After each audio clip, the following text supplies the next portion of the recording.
Salut la communauté OA, c'est Alexandre pour vous servir. Nous revoilà pour un nouvel épisode de la parole à la communauté OA. Aujourd'hui, on donne la parole à Brahim, l'un des tout premiers inscrits OA. Alors Brahim, est-ce que tu peux te présenter rapidement? Oui, donc comme tu l'as dit, je m'appelle Brahim, je suis ingénieur, j'ai vécu quelques années sur Paris, et puis maintenant je suis ingénieur dans le sud de la France, sur Sophia Antipolis, pour une entreprise qui travaille dans l'aviation civile. Voilà, voilà. Super, super, un domaine technique, un ingénieur. Tout à fait. Du coup, comme tu l'as évoqué, tu as habité plusieurs temps sur Paris et donc tu as pris, j'imagine, les transports en commun. Qu'est-ce que tu en penses? Qu'est-ce que tu en as pensé à l'époque de l'ambiance? Comment tu le vivais? Est-ce que tu as des anecdotes à partager avec nous?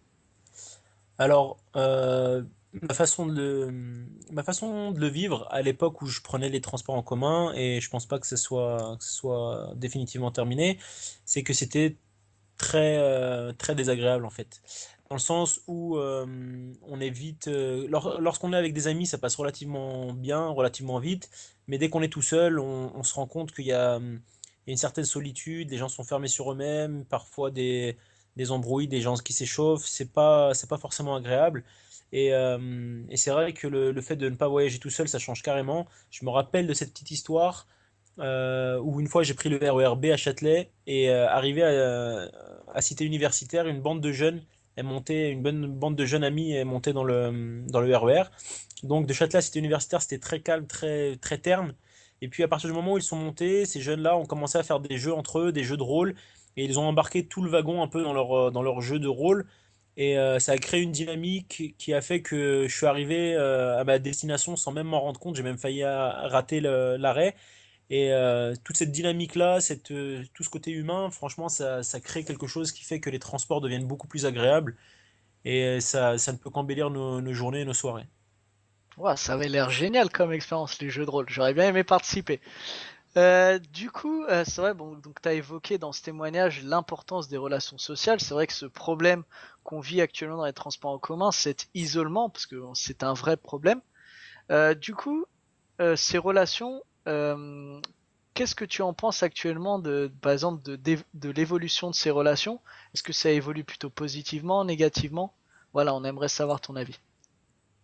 Alors, mon avis sur l'évolution, je serais assez pessimiste, dans le sens où, pour moi, c'est assez terne. C'est comme, ça recoupe ce que je disais tout à l'heure.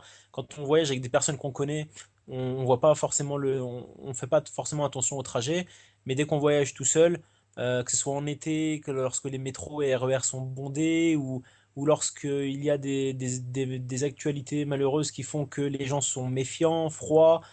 Non, ça évolue pas du tout positivement. Il y a un grand gap humain à combler. Et non, non, je suis assez pessimiste sur l'évolution des relations humaines au sein des transports. D'accord, d'accord. Pessimisme. Bah, on va essayer de transformer ce pessimisme en optimisme. Du coup, bah voilà, OE mélange les deux aspects, transport en commun et relations sociales. Il faut rappeler que tu fais partie des premiers inscrits. Du coup, qu'est-ce qui t'a plu dans le concept OA? Moi, ce qui m'a plu dans le concept OA, c'est que pour la première fois, j'avais en face de moi une équipe qui portait un projet qui mettait le doigt sur un nouvel aspect des problèmes des transports en commun. C'est vrai que les problèmes qu'on connaît, c'est les problèmes liés aux infrastructures et autres. Et puis, c'est très rare qu'on évoque le côté humain des transports, et j'ai aimé la façon dont Owe a pu mettre la lumière sur ces problèmes-là et a pu proposer des solutions autour de ce problème, de ces problèmes-là afin d'améliorer les transports de tout le monde tous les jours. Ok, du coup, tu as testé un peu OA et du coup, finalement, qu'est-ce que tu attends de cette application? Bah, comme je le disais juste avant, ce que j'attends d'Owe, j'ai testé l'application. Pour l'instant, franchement, c'est très prometteur. Et ce que j'attends d'eux, c'est de combler ce vide, que leur solution puisse combler ce vide humain que les transports créent tous les jours, afin que ça crée une dynamique humaine et sociale qui, euh, qui facilite nos voyages de tous les jours et pourquoi pas aller au-delà même. Super, super. En tout cas, on va s'atteler à la tâche et on va essayer de répondre à cette attente. Enfin, donc pour conclure cette interview, le dernier mot, que dirais-tu aux gens qui n'ont pas encore embarqué dans l'aventure Huawei, qui ne se sont pas inscrits sur le site pour tester l'application? Franchement, je vous dis, embarquez massivement, partagez, incitez les gens à embarquer, parce que les choses se font avec eux, se font avec nous. Ça nous concerne tous. Et puis, franchement, on n'a rien à perdre, tout à y gagner. Au pire des cas, même si demain on se rend compte que c'est pas forcément ça qu'on attendait, bah, ça ne peut apporter que des choses positives. Et sincèrement, je pense que ça ne peut que cartonner. Et embarquez massivement, essayez l'application, vous verrez que c'est déjà un super truc qu'ils sont en train de faire et c'est très prometteur pour la suite. Foncez. Super, super. Merci pour ces encouragements, Brahim. Et comme tu l'as évoqué, le chemin se fait ensemble.